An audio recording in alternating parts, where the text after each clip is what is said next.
Two things happened this week that got me to thinking. One was that Hillary Clinton went on the interview circuit because her book is coming out, and one particular admission that she made while being interviewed, she said that she thinks the biggest mistake she made in the 2016 presidential election was that she put too much of her time into trying to explain what she thought were the solutions to the problems, because that's what she thought was the job she was interviewing for, that it was the person who was going to buckle down and address these problems and grapple with them and try to make them better.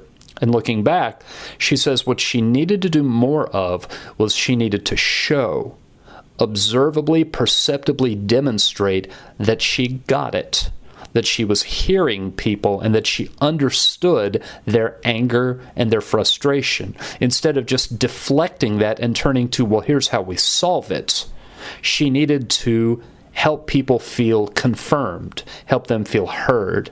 And that takes me back to something that I'm pretty sure I have talked about before, and that is where we got this idea that the President of the United States should be the federal government's spokesmodel. In some ways, well, I don't know, I'm not that much of a historian.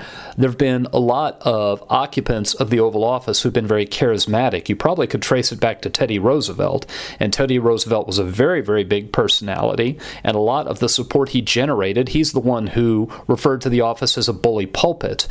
There are some who would say before then that the office was largely the office of a technocrat. I mean, George Washington was very well loved. Abraham Lincoln, you look back and Abraham Lincoln was very eloquent.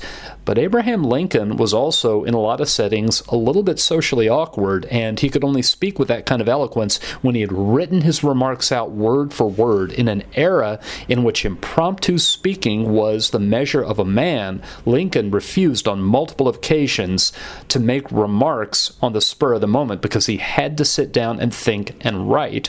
So if he did have charisma, it was kind of a strained charisma that didn't really fit the moment. Roosevelt was the kind of big personality that was very attractive to people, and his cousin, our second President Roosevelt, was similar. But I think the one who really, really crossed the threshold and turned the presidency into a different kind of job had to have been Ronald Reagan.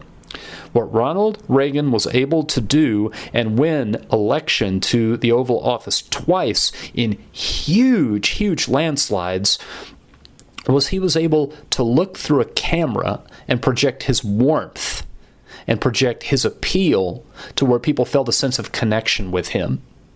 So the Space Shuttle Challenger exploded during his second term when we lost all the astronauts on board, and he delivered a eulogy live on network television, on all the networks, and from there, one of the roles of the President of the United States, and this had never really particularly been a role of the President before, was mourner-in-chief. Whenever the nation is gripped by powerful emotion, the President is expected to speak to those emotions and show that he, and it's always been he, that he is feeling those emotions as well, that he is one and united with the American people in struggling with those powerful emotions.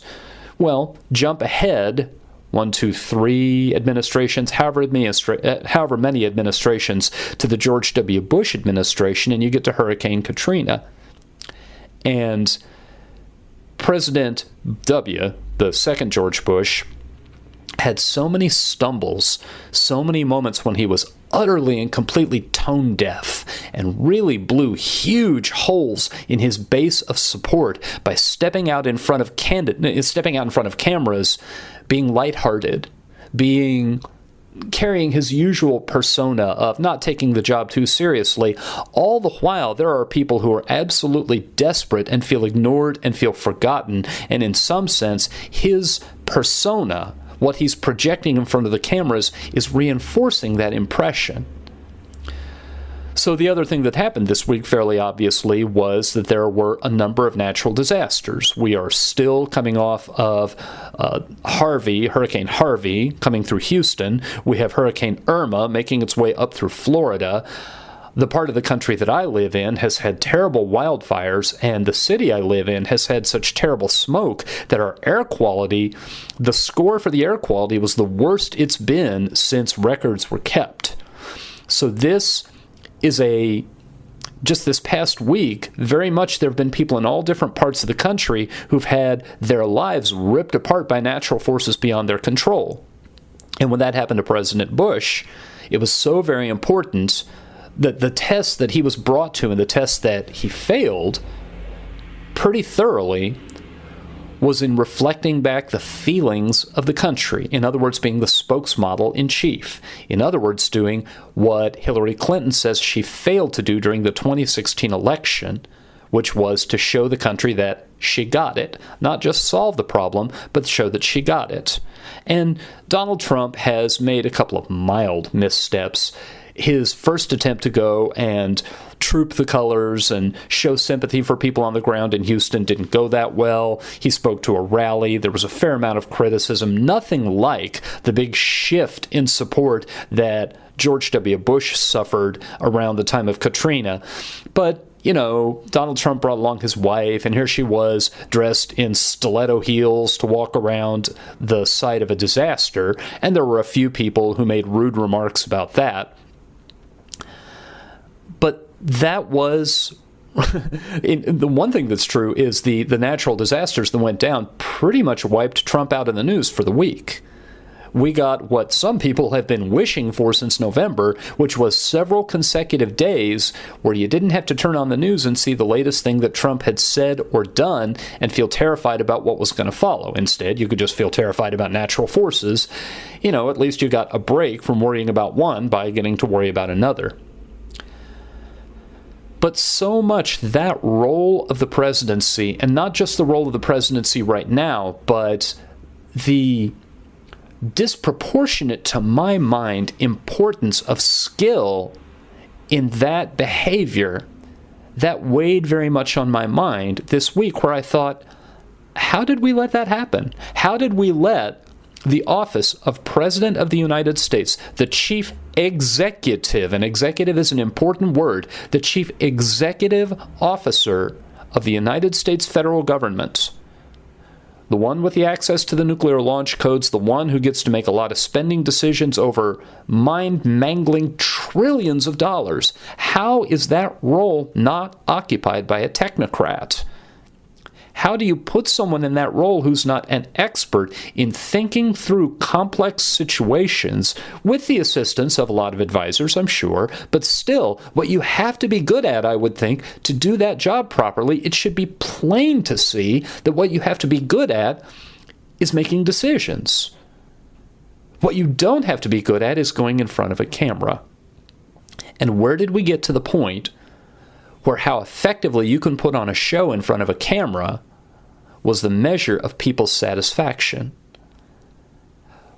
How did George W. Bush get elected president? Because between himself and Al Gore, he was the one more of the voters wanted to have a beer with. How did our institutions get so tangled up in a mess that became the way to the Oval Office? And I followed that thought, and I thought, who would you want to choose your medical treatment if you had a very, very serious health condition and for some reason it left you unconscious and you couldn't decide for yourself? Would you want your doctor, assuming your doctor was highly qualified and knew what the likelihood was that you would recover and what the best way was to help you recover? Or would you want your closest loved one to make that decision? Would you want the technocrat, or would you want the one who comforted you? And in different circumstances, either one could be the right answer. And different people, I think, could give different answers, and none of them be wrong or irrational. And if the situation were one overshadowed by distrust, if your encounters with the medical profession had left you not trusting them, feeling as though they were manipulating you and exploiting you, that they only wanted your money, or that they only wanted something else that you were providing that benefited them, then the close loved one would become the obvious choice. And if you've dealt with the government as an institution, and if you've been barraged by promises for a very long time, and those promises never seem to show up within the realm of your own life as any kind of tangible benefit, and you feel yourself slipping backward, and you feel yourself more and more alienated, that the world you were born into and the values you were taught increasingly are the ones that are under fire, I could see you reaching a point where the one you wanted in charge was not the expert. The one you wanted in charge was the one who would reassure you that you belonged. I got to thinking in line with this about what I would call the make it stop hurting response. When we are in situations that we find difficult or painful, people can put up with a lot of pain. People can suffer quite a lot if there's meaning associated with it. That is pure Viktor Frankl. And Viktor Frankl wrote Man's Search for Meaning when he saw who survived the concentration camps and who just gave up and died. But it seems as though we have a big segment of the electorate who've given up on trying to make meaning out of anything, and they've turned instead to a response that consists of make it stop hurting. So now they're trying to medicate. They're trying to self-medicate. And they're picking leaders who make them feel that they're not outcasts, they're not on the outside, that they do belong. And they're picking leaders who will give voice to their rage, because bottling up the rage or having the rage silenced is painful. And maybe there's less concern about solutions because there's pessimism that those who purport to want to solve the problems are really being genuine. And maybe offering solutions is just cover for swindling yet again, manipulating yet again, the same con yet again. One of the things I jotted down that I'm still thinking about is, if you take the entire population of women and the entire population of men, it's very plain that women as a population, not individuals, but women as a population have better verbal skill. Men, as an entire population, tend to have better spatial reasoning, but women put things into words a lot better. But the interesting thing about that is one of the gendered patterns of communication between feminine communicators and masculine communicators is very often the feminine communicators are the ones who will take difficult, painful situations and want to manage their feelings. Their top priority is they want to make it stop hurting. And where there's often friction between women and men, or more properly, between the feminine and the masculine communicator, is when the masculine communicator will offer a solution. And the feminine communicator will say, I don't want you to solve my problem. I want my pain to be recognized and affirmed.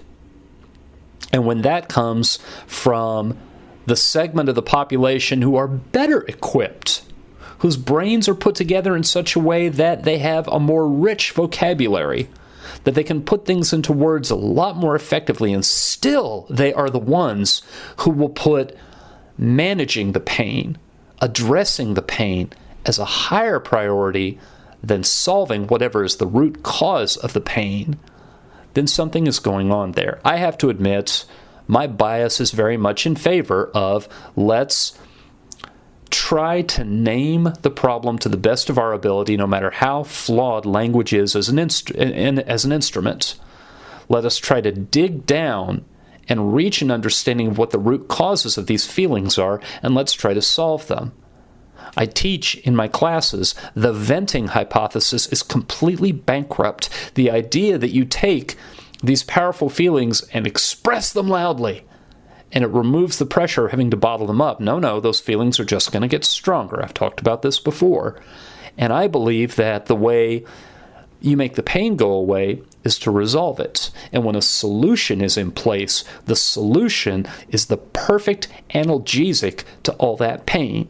The problem's gone now. It's not going to bother you anymore. It's like, do you take another aspirin, or do you have the surgery that corrects whatever it is that's wrong? But where the situation is overshadowed by distrust, the situation I think we're in is that the pain accompanying the distrust and the distrust's tendency to short-circuit the creation of meaning, definitely pooled meaning, That's how we've gotten to the point where we are today, where solutions do not serve to help to manage the pain. All proposed solutions do is produce another upsurge of distrust. And I do not know that Hillary Clinton could have done things any differently. I think if she had tried to come out onto the campaign trail with a theme of "I get it," that she would have been cut to ribbons by people who have spent an entire generation putting in the work to define her a certain way. I think her attempts would have been parodied. I think they would have been mocked. I think she would have been throwing gasoline on a fire. But she did pin something down when she said solutions were not things that people were interested in hearing.